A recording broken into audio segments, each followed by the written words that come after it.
2022年2月2日、メタが発表した決算に一つの数字が並びました。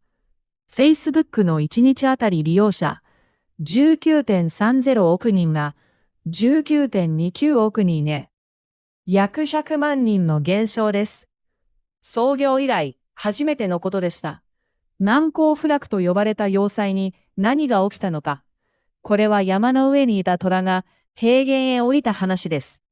第15形、長古里山、高専形の第3の知恵で、この攻防を読み解きます。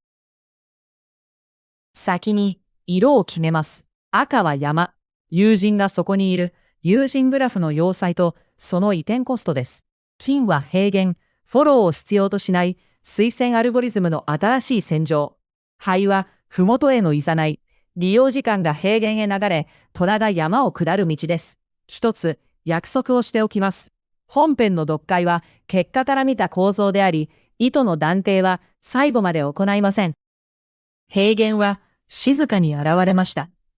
2017年11月、バイトダンスは、短尺動画アプリミュージカリーの買収を発表します。報道された額は約10億ドル。2018年8月2日にこれを TikTok へ統合し、単一の世界プラットフォームとしました。そして2021年9月27日、月間利用者は10億人へ。開始から約5年。先行するどの巨人よりも早い到達でした。なぜ友人グラフは要塞なのか。その SNS を離れることは友人との接点を捨てることです。全員で同時に引っ越さない限り、一人だけ山を降りる理由がない。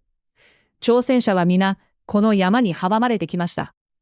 一方、TikTok のフィードは、主張の行動だけから次の面白さを当てます。フォローの網を必要としません。山の高さが、この平原では意味を持たないのです。平原が奪ったものを正確に呼びます。ユーザーではありません。時間です。人は要塞を捨てなくても、一日の時間を平辺で使うことができます。友人グラフは、アカウントをつなぎ止める防壁ではあっても、時間を守る防壁ではなかった。アルゴリズムは、友を知りません。知らないまま、友より長く人を引き止める。この構造を、後に虎の主自身が認めることになります。2022年2月2日、決算の夜に戻ります。メタの資料には成長し続けることが当然だった数字。Facebook の1日あたり利用者の初めての減少が記されていました。19.30 億人から 19.29 億人へ、約100万人。全体から見ればごくわずかです。しかし市場が見たのは大きさではなく向きでした。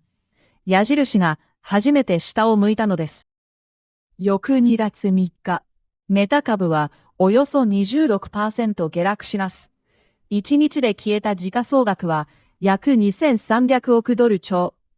報道によって幅のある市場データですが、いずれの集計でも米国上場企業として史上最大の1日の消失でした。前夜の決算には初めての減少と TikTok という名前が並んで置かれていました。市場はその並びに値段をつけたのです。コラはすでに動いていました。2020年8月5日、インスタグラムはリールを50カ国庁で提供開始します。最大15秒の短尺動画。敵の得意な平原の形です。そして2022年2月2日の決算説明で、ザッカーバーグは TikTok の急成長を名指しし、リールを投資の最優先に据えました。ただし短尺は、フィードやストーリーズより収益化の率が低い。下山の道は上りではなく平らで長いのです。ここまでを一行にします。要塞は攻めるな。要塞が意味を失う戦場を作れ。山を下りた虎はただの虎。これは意図の証明ではなく結果の構造です。そしてこの形には1800年前、名前になる前の先例がありました。36系の第3部、好線形の番に6つの形が並びます。打相強打、杓子冠根、長孤里山、翼金庫章、宝泉引玉、金属金王。その3番目が今回の形です。第15形、長孤里山、虎を調して山を離れさせる。長の字は力ずくで引きずり出すことではありません。虎が自分の足で降りたくなるよう山にいる意味の方を変えること。虎の形に見えて実は地形の形です。形の構造は3つの動機でできています。作る。山乗りが効かない戦場を山の外に用意する。離す。虎の守るものをそこへ誘い、虎自身を山から引き出す。挑む。山の加護を失った虎と初めて対等の条件で戦う。要は2番目です。虎が降りるのは命令されたからではなく、守る者が先に山を出たからです。2世紀の末、五冠の乱世。長江の北に、盧溝という固い城がありました。居るのは龍君。兵は多く、城は固く、力攻めでは落ちません。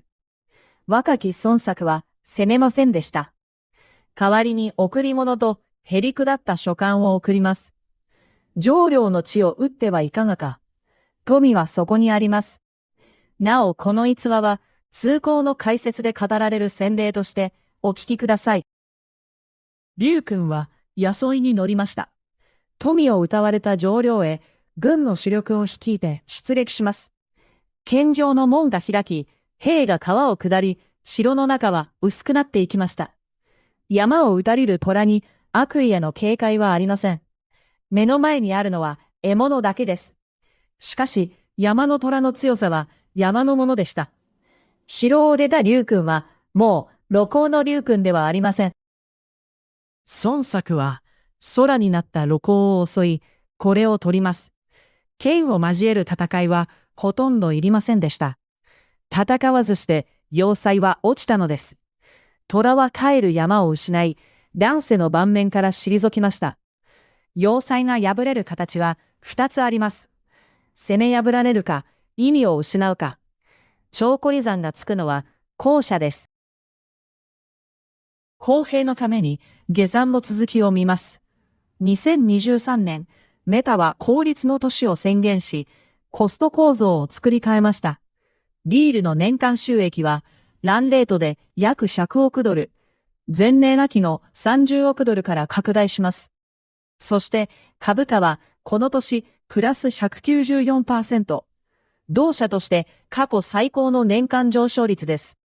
数字は市場データですが、示す形は明らかでした。山を降りて、かつ虎もいる。K の物語は下山では終わらないのです。限界も置いておきます。第一に、虎が下りなければ、K は成立しません。誘いに乗るかは相手の選択です。第二に、だから意図は断定できません。バイトダンスが虎を誘う意図で平原を設計したと断じる記録はなく、メタの下間も競争環境への対応として自ら選んだ一手でした。あるのは結果として K の形をした構造だけです。第三に、下間は敗北ではありません。勝敗は下りだ後の戦い方が分けます。第15形、長孤里山。要塞は正面からは破られませんでした。意味を失って破られたのです。守る者のあり所が変われば、山はただの高台になります。次回、第16形、よく金庫章。捉えたければしばらく放て。無料で放って、日常で取る話。山は要塞でした。平原が山を過去にしました。降りた虎の戦いは、そこから始まります。あなたの守る山は、今、何から守られているでしょうか。第15形、長孤里山でした。